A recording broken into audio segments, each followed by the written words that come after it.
What's going on, everyone? It's DNS, Jiggig Jostlers manager. Hope everyone's doing well. I thought I would put a quick video together about how the Jostler season went. So kind of like one of the weekend reviews that we've done for some of the season, except I'll be talking about the season holistically and only from one team's point of view. So just as a manager, how I viewed everything that happened during the season and how I view fantasy EHP type competitions going forward.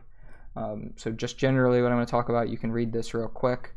I'm going to talk about the results and the roster that we ended up with, the draft, and my thoughts going into it, preparation for it, meet the Jostlers. So everyone who's been on the team the whole time, I'll give a quick little snippet about them, my thoughts on the regular season, the playoffs, and then ending it with a question about would I ever manage a team again, and then overall thoughts and critiques on the current format that's being used.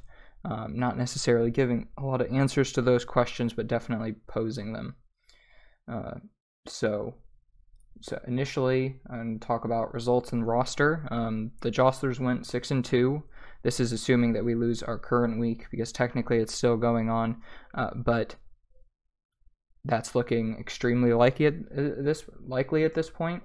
Both of our losses are to the same team, the Perfendus Box Traps managed by Levine, which, I don't know, that's fine. We'll talk more about that during the regular season and the playoffs later. We ended with the first seed during the regular season, going 6-1 during the regular season, like I already discussed, and the Box Traps dropped a few games. So we were able to finish first, which was pretty good. I didn't have too high of expectations going into the draft. Post-draft, I was hopeful that a win would eventually become manageable, but we'll talk about how that expectation kind of transformed throughout the season.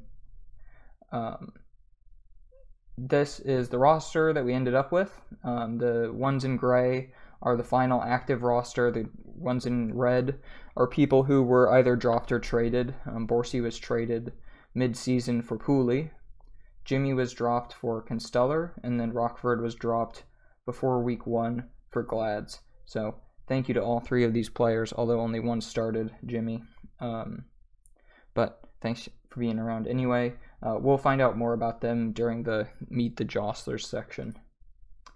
So this is what I have probably the most interesting thing to talk about, because a lot of managers haven't really gone in depth, and I don't know what kind of preparation that all of them did specifically for the draft, but what we're looking at here is pretty much my exact draft, what I went off of entirely for the draft. What we see here is at the top, a set of good overall picks for every round.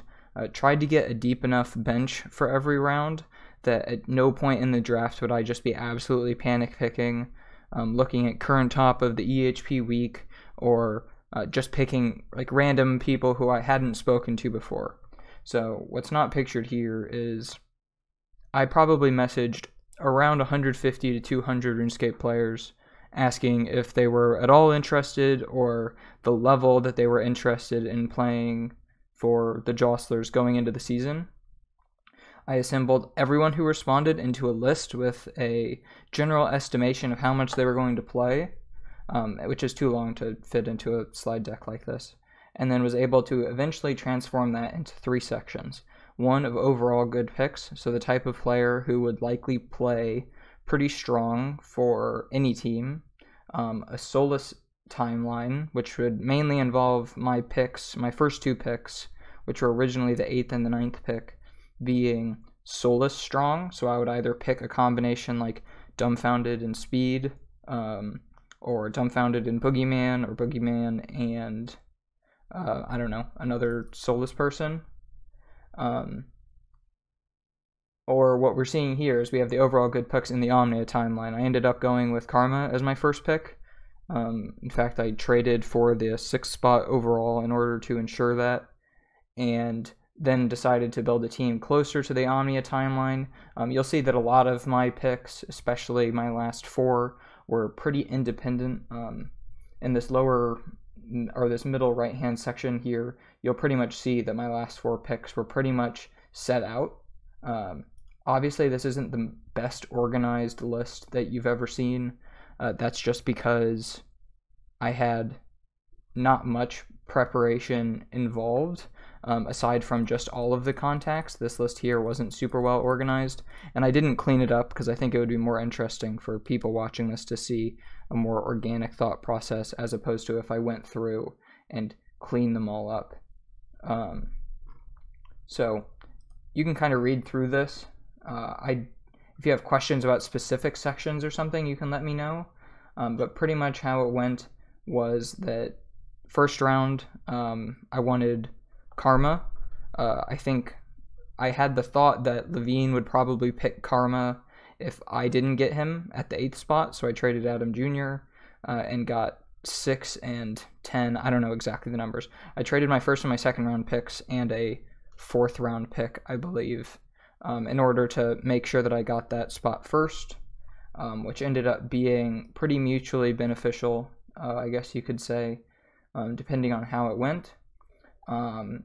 During rounds 3 and 4, I ended up with Borsey, who I considered a pretty decent spot for a 2nd round pick, and then DB Cooper, and I was pretty excited about getting Cooper. I think if I had waited until my 5 and 6, I wouldn't have been able to. Borsey in 3rd, he ended up not being too motivated to play for fantasy specifically, so I would have been looking at a very consistent 80 to 90, which is extremely important for some team structures to have, but I just seemed to have enough consistency that I ended up trading him for a more inconsistent person who could really pop off on occasion. So he ended up being a useful member of the team in terms of being able to trade with him, but in our exact lineup, he never actually ended up starting. Around 5 and 6, my list starts getting a little thin. As you can see, looking through most of this, a lot of the picks that I planned got picked before I could get them. My thought process going into the draft was that is how you win championships, is that you hope that people slip through the cracks, that you're able to get around late. If you're constantly getting decent 3rd and 4th round picks and 5 and 6 and decent 5th and 6th round picks and 7 and 8 and so forth, and then you end the draft with, well, in my case, it's Jimmy and Anger here. So people who could go hard, but no one else is going to pick before you. Then at that point, you have a really strong setup for a team to definitely make it to the playoffs. And then post playoffs, shit can hit the fan. Stuff can do whatever. So if you see, I really wanted Higer in 3. I fully believe that if I got Higer in 3, it could have been a very different season. He's an absolute monster of a player. Thurko was a very strong contender for a 1st round pick, especially if Karma was gone, and I didn't have much time.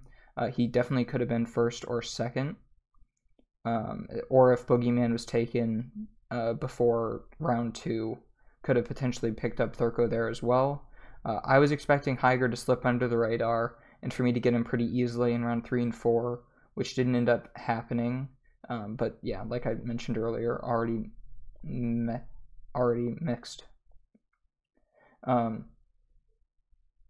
Not too much more to talk about here. You can see that I did a lot of thought about the first round.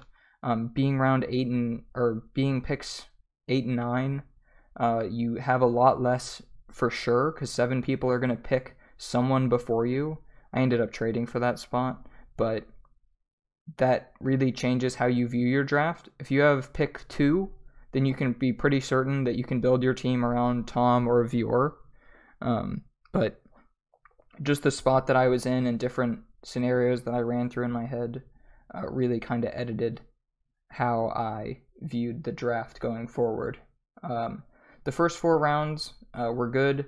5 through 10, I was pretty content with how all of that went. In the Omnia timeline specifically, you see some names that don't show up in the overall. For example, I wouldn't have necessarily picked Rockford and Sal Bobo if it wasn't for Karma being the first one. I think that thinking about team synergy in terms of people getting along and everyone that I picked, I was fairly certain that there wouldn't be too much like inter-clan drama happening. or inter-team drama happening, which ended up not being a problem for the whole season. And then just moving on from there, finishing off the draft with a really solid Petrushki, Timos, Anger, Jimmy. Pretty much was planned going in, and was super excited about that. So to meet the Jostlers, just going through, we had 13 people involved. Karma is an absolute beast, very consistent, 100 plus. If you beg him and plead, then he's a very, very good player. Boogeyman promised like 85s to 95s, I think, for the whole thing, and ended up starting with a 120 and staying above that. A really competitive player, super nice guy. Pooley we traded for Borsey, ended up being really good for playoffs, and would have been very good if our regular season was a little bit more competitive. Was pretty much able to pop off every other week if needed. Ended up not being too necessary. Glads, if you look in the previous slide, if you see in round 10 in both, I have Glads LMAO. He was toasted before the season, ended up reaching out to me and saying that he could pop off, and I know he's an absolute monster of a player, and really good to have in the locker room. Oh, I skipped Cooper. I'm sorry. Cooper, I know he had Brews banked. Brews are some of the easiest EHP in the game. PVMer, so I know he's used to playing the game pretty frequently. Just probably isn't used to playing it as much as he ended up. But has been a really good player, and I think proved himself as a skiller to a lot of people. Sal Bobo played 1 week for us against the Iceans, I believe. It's a shame that his consistent promise of a 90 plus wasn't able to get taken advantage of more often. Very respectable, especially with full-time work. It just happened to be not the place for the Jostlers. Timos was an Ironman. Frazier told me about him before the season started. Ended up being a super nice guy, a pretty calm presence in the Discord. But a very, very good player, did a lot of fishing and agility while going to school, and just super, super solid. I'd draft him again in a heartbeat if I knew he had free time. Petrushki was, without a doubt, the biggest gamble of the draft. Pretty much this guy who I had never really heard of, seemed super, super passionate. He's talking to me in DMs about how he's played over 10 hours a day for like the last 3 years or something. But he seems a little wild, a little overly optimistic, and I've seen people like that just burn out super, super quickly. But I thought in this 7th and 8th round spot, if I'm going to win this, it's worth taking a chance on a relatively unknown, which I ended up doing, and I end up absolutely loving the guy. I think he's super genuine and kind, and I hope he sticks around the skilling community, even though Winter EHP is coming to a close. Anger is a player who I was fairly certain that I could get in round 9 and 10, but his gains before the draft were good enough that I wasn't exactly sure. Ended up being a really consistent player for us, dropping estimates of 110 plus pretty much on any given week. Constellar was our final pickup. You got 2 drops. So our first one was Glads, and then our second one was Blake, or Constellar. I had the opportunity to play against Blake last fantasy twice, once as a lunatic and then once as a jostler, and he fucking made us sweat it out every single time. Very good at sleep depriving, very good micro-efficient skiller. Ended up getting the 100 mil Hunter month, which broke the previous record by like 13 mil XP or something. It was Lynx's. So an absolute beast of a player. Somewhat similar to Petrushki, but in a slightly different way that I hope he sticks around and keeps skilling after everything ends, because he kind of dropped off a little bit after last time, if I remember right. And then our 3 dropped players or traded players, Borsey ended up being a very valuable Icean with consistent weeks. Jimmy did his 1 week. During week 1 he played, which ended up being one of the more important weeks in the matchup. If you look at the numbers themselves, you'll see that he was a little bit lower than some of the team, but I swear to God, he was ready to do a 30-hour over the weekend, which could have been the absolute game breaker if BBG didn't decide to stop. I was all prepped to stay up with him and make sure that we were gaming, but it ended up being that they just gave up before Jimmy was about to pop the fuck off. Aside from that, Jimmy became somewhat the team mascot with a picture of Mokuba that I found one time and thought was kind of funny. So that happened. And then Rockford never got off the starting line, unfortunately, but proudly wears the title of former Jostler regardless. So regular season, I don't have too much to say about a lot of the regular season. It ended up being way less eventful for us than we ever expected it to be. Mostly after the schedule change happened. So pretty much originally the round robin wasn't random whatsoever. So we were going to end up playing, I forget how exactly it was. Like, people were going to play the Devils and then play us. So pretty much every time that we played against someone, it was going to be a rest week. No offense to the Devils. It's just the way it was going to be. So that was going to make our season very, very difficult. It ended up being less so because we had a fair mix of people coming off of close games and people coming off of not close games. It ended up not being that competitive just because of some freak accidents. So week 1 was insane. It was against Uktism's Brimhaven Bread Getters and was a ton of fun. I think it was really close. At the time, Boogeyman led the team with like a 120.8 or something, and people thought, like, man, this guy's really popping off. Ended up being that the season would escalate way beyond that point, but it was considered a close game between us starting out strong and them starting out at the weakest that they would ever be, BBG being this like big playoff team. So we kind of snuck a win off of them. And they ended up doing really well, even throughout the playoffs, putting up some insane, like 130 average numbers or something. Week 2 was equally insane as week 1. It was crazy to see Boxtraps fan really fucking kick ass and play. And then the Jostlers had a great performance, despite being tired from a hard week the previous week. We were able to sub out a few members.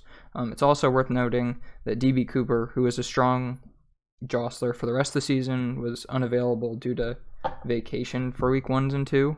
So that potentially could have changed things, but overall ended up not mattering that much because we ended up getting first in the regular season regardless. Weeks 3 and 4 were Iceans and not Team Death, the Devils, which there wasn't too much to say there. We were kind of afraid going into the Devils that they were really going to try to pop off with Dill, Rex, and Axel Fist getting off school, but ended up being that no one was trying too hard. Week 5, it was just unfortunate that Cat Melissa threw. That could have been a really good match, but Melissa flatlined due to some drama that happened within the team that caused Windows 10 to step down. Pretty unfortunate. I'm not placing the blame solely on Melissa. She just happened to be the one that flatlined. Week 6 was against Obesity Boys and Gladstone Super Energy Pots. So wasn't that close. Week 7 is kind of what we geared up for a lot of the season. I thought that this would have been pretty much the championship match, if not the playoff match. It ended up being the BBG and PBT both stepped up in a huge way. But SS gave up pretty early because placing was pretty irrelevant. If they won that match, they would have picked the Bread Getters to play in the semis, and they knew that if we won that match, we were going to pick the Boxtraps to play in the playoffs. So ended up not mattering, so we kind of just got that win for free as well. So as you can see here, weeks 1 and 2 were interesting. Weeks 3 through 7, there's really not too much to say, which is unfortunate. That's 4 weeks. That's like over the majority of the season that we just weren't able to do that much. Finished first, but were never really tested besides weeks 1, 2, and then the playoffs. So that leads into the playoffs. Everyone on the team played very well. I would have numbers up here, except the week's not over yet. I'm just playing this video out as if we lost, because at the moment I think we're 30 or 40 down. sleeping as much as we want kind of thing. So like the likelihood of us winning is pretty low at this point. Aside from a few last-minute roster changes, I won't get into specifics about who is subbed out and who is subbed in because it's in the past. It doesn't really matter. But some 110s could have been 130s or something potentially. But it ended up probably not mattering. The way that PBT played was just in a manner that no matter what roster we put out, even with the highest estimates possible, it would have been very difficult to beat them.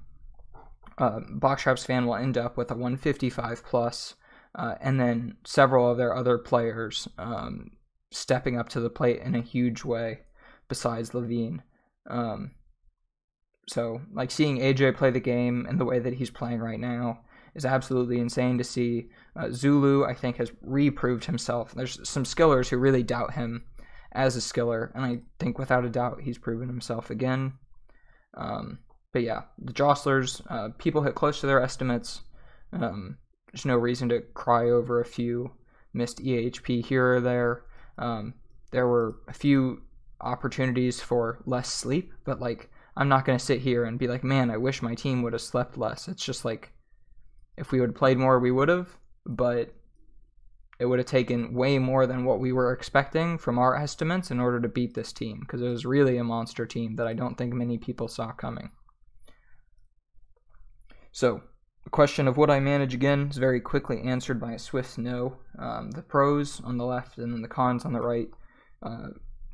No meaning it was a great way to meet new skillers. I think the draft was just an absolute blast. Like, preparing for the draft and getting everything together. And that's also the weekend that I met up with Carrie, which was a lot of fun.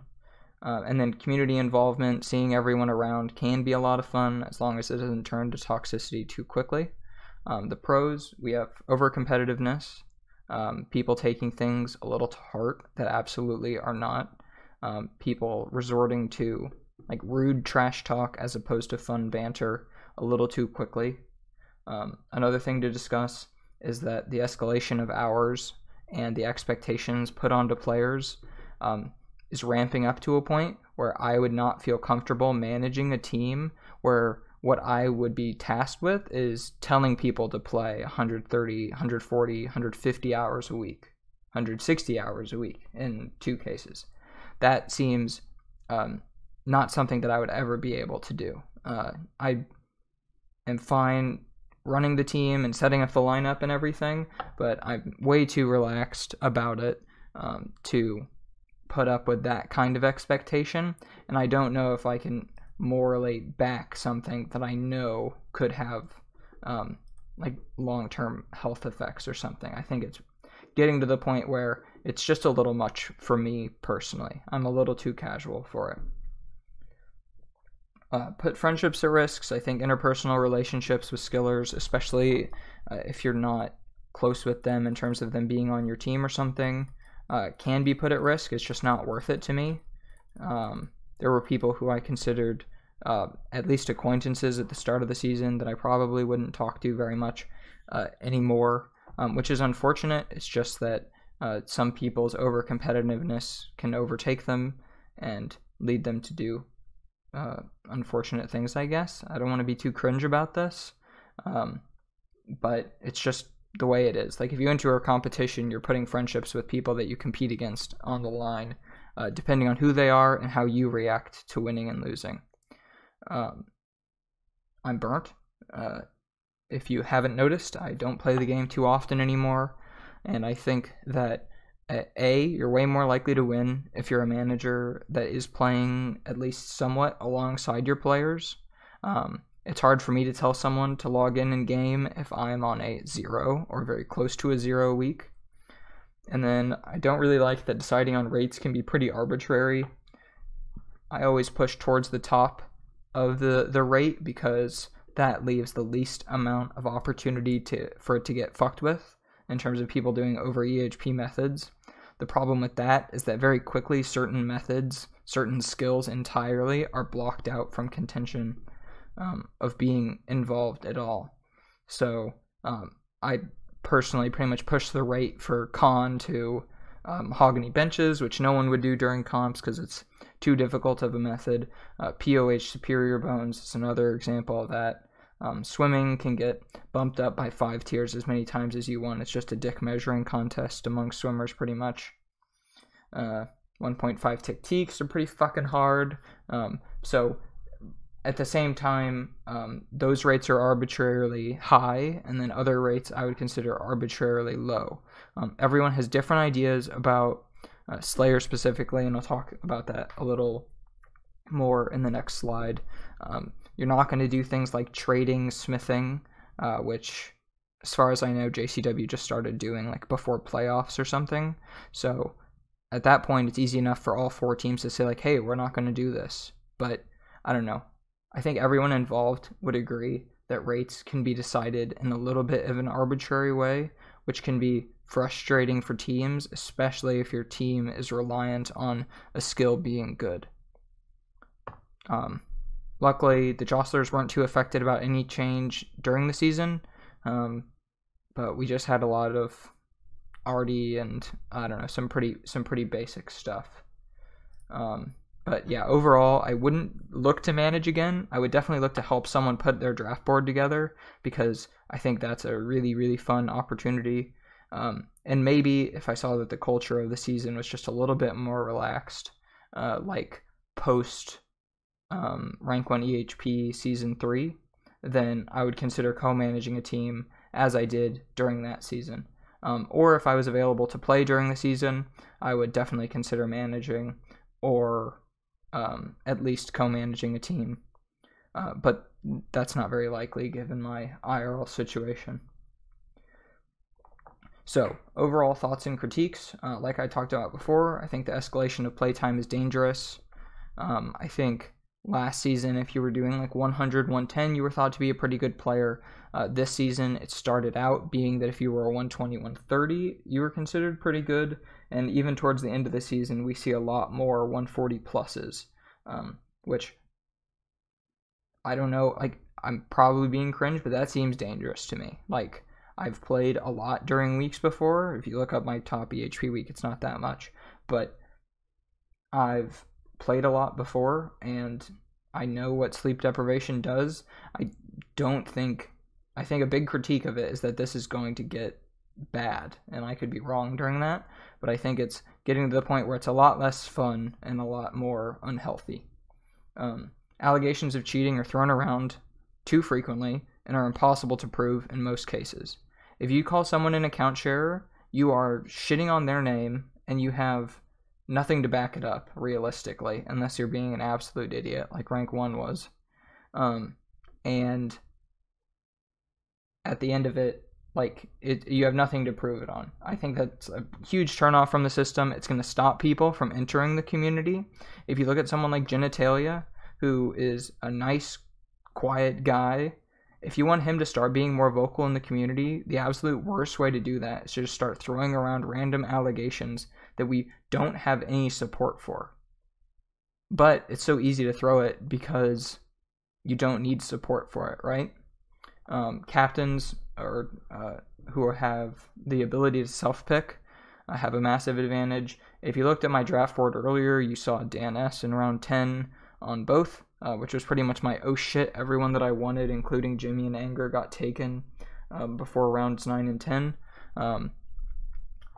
But unfortunately, with my real life situation, playing or getting over 100 EHP in a week would be a pretty big ask, and the melee cap would probably have to be upped, just because I work full-time, over full-time a lot of the time, and that just puts me at a disadvantage as a player, because if you look at Uktism or Adam Jr., even Levine, although less so, I think you could say that pretty objectively, they have a pretty big opportunity to self-pick in rounds like 8 or 9, maybe 7, and at that point you have self-picked a player who can do 130 plus, and you got him pretty much for free, because as a Jostler, I'm never going to pick up Uktism in round 5, because he doesn't have nearly the same motivation to play for me as he does for himself, obviously.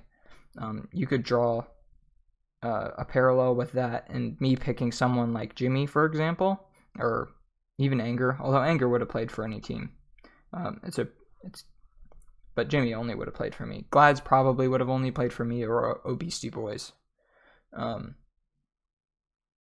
But I think that's a little bit different. I think it being yourself, you're going to be able to push yourself more than just someone who would play almost exclusively for you.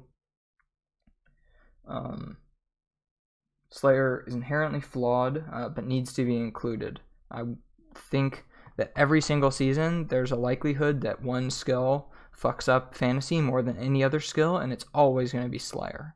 I think that the skill has so many variables and so many ways to like nitpick EHP. It's way more complicated than any other skill, and that makes it super interesting, and I think it makes it fun for a lot of people, but I think that makes it an extremely flawed skill for fantasy specifically. The shorter season is good. A deeper bench would have pros and cons. I definitely wouldn't have minded, I think with the same setup, having like 12 picks. I think at that point you're really testing managers for drafting ability much more than you are now. But it would have been interesting. I think involving more people doesn't necessarily automatically shit on the game. Even if you did like 12 picks and then 7 starters or something, it's just something to try out potentially. I don't know. But I think the shorter season's good. 10 teams goes for 9 weeks regular season, and that just drags on. I think people get tired of it, especially the bad teams. Inevitably, some teams are going to be under 500, and they are going to just continue to snowball downward at that point, which isn't fun for anyone. Managers being prepared for draft is by far the most important part of the season. There's no way that we can run another one of these and have managers who are very clearly not super well prepared. I think Temp had a game plan going into it that he didn't exactly stick to. You just look at the other rosters, like a lot of people's picks 6 through 10 weren't super strong, and the teams who are able to make the most out of those picks are some of the teams that are doing the best. Okay, well, I have spoken for far too long on something so ridiculously nerdy, so I think that's it. I hope this is my last slide. I'm pretty sure it is. Yeah, so thanks for watching and listening. If you have any questions about anything I said, go ahead. You can DM me on Twitter or Discord, and if you guys don't mind supporting my channel, go ahead and subscribe, dislike the video, and call me burnt in the comments. I'd really appreciate it. Thanks.